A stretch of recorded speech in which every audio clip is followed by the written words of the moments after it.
Shalom.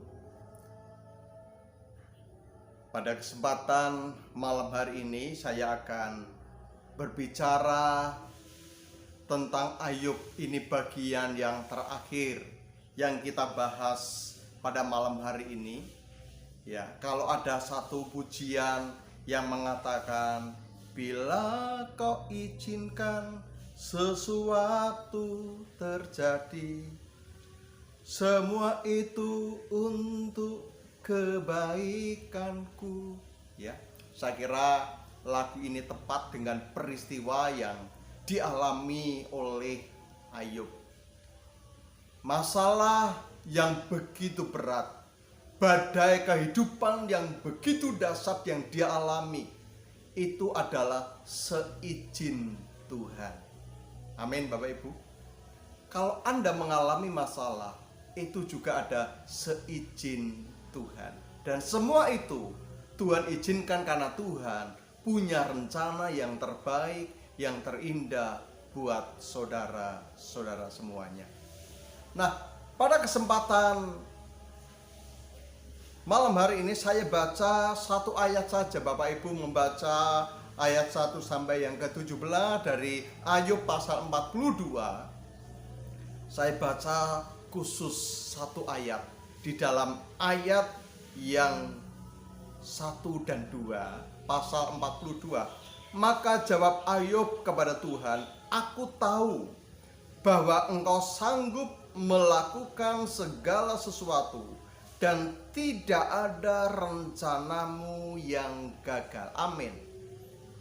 Bapak Ibu Saudara yang dikasihi Tuhan, sehebat apapun masalah yang telah dialami oleh Ayub, ada masanya bahwa masalah itu ada batas kadaluarsanya.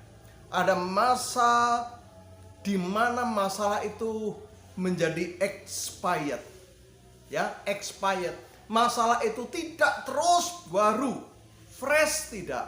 Ada masanya, entah itu beberapa hari, entah itu beberapa minggu, entah itu beberapa bulan, bahkan tahun, tapi ada masanya masalah itu expired. Jadi dengan masalah yang Anda alami, kita hadapi saat ini, pasti akan ada batas kadaluarsanya. Amin Bapak Ibu. Itu yang pertama. Kemudian yang kedua, bahwa masalah atau ujian itu tidak akan melampaui batas kekuatan kita, ya. Masalah atau ujian itu tidak akan melampaui batas kekuatan kita. Ayub yang diuji begitu hebat, tapi itu tidak melebihi kekuatan Ayub. Tuhan tahu kekuatan Ayub, Tuhan tahu batas kemampuan Ayub. Kalau masalah itu diizinkan terjadi atas diri Ayub, karena Tuhan tahu Ayub sanggup. Kalau masalah yang kau alami saat ini Tuhan izinkan dan belum ada jalan keluarnya, percayalah bahwa Anda mampu. Ya, karena firman Tuhan berkata bahwa setiap masalah ujian hidup ini Tuhan izinkan dan itu tidak akan pernah melampaui kekuatan kita. Ya, tidak melampaui kekuatan kita. Nah, berikutnya Bapak Ibu yang dikasihi Tuhan Yesus Kristus, Ayub, ya, karena dia telah berkata yang benar dan tentang Allah, maka Tuhan boleh memulihkan keadaan Ayub. Makanya saya sampaikan di awal tadi bahwa masalah itu ada masa expirednya. Ketika masa expired itu selesai, maka ada kunci pemulihan yang Tuhan lakukan atas diri Ayub. Kapan pemulihan itu terjadi? Pemulihan itu terjadi ketika Ayub berkata yang benar tentang Allah. Ketika sahabatnya mereka berkata tidak benar tentang Allah, ya. Tapi Ayub berkata, aku tahu bahwa engkau sanggup melakukan segala sesuatu dan tidak ada rencanamu yang gagal. Itu perkataan yang benar tentang siapakah Allah itu. Kemudian yang kedua, bagaimana pemulihan itu terjadi? Yang kedua adalah pada saat Ayub melepaskan pengampunan. Ya, melepaskan pengampunan. Ketika sahabat Ayub, mereka ditegur oleh Tuhan karena telah berkata yang tidak benar tentang Allah dan tidak benar tentang hambanya yaitu Ayub. Maka kemudian oleh Allah ketiga sahabatnya itu supaya datang kepada Ayub, membawa korban bakaran kepadanya, meminta pengampunan kepada Ayub dan kepada Allah. Dan hanya doa Ayub yang didengar oleh Allah. Ketika sahabatnya datang, kalau Ayub itu menaruh kebencian, dia tidak mau berdoa buat ketiga sahabatnya karena mereka telah menghakimi. Tetapi Ayub dengan rendah hati, dia mau berdoa bagi ketiga sahabat dari Ayub itu.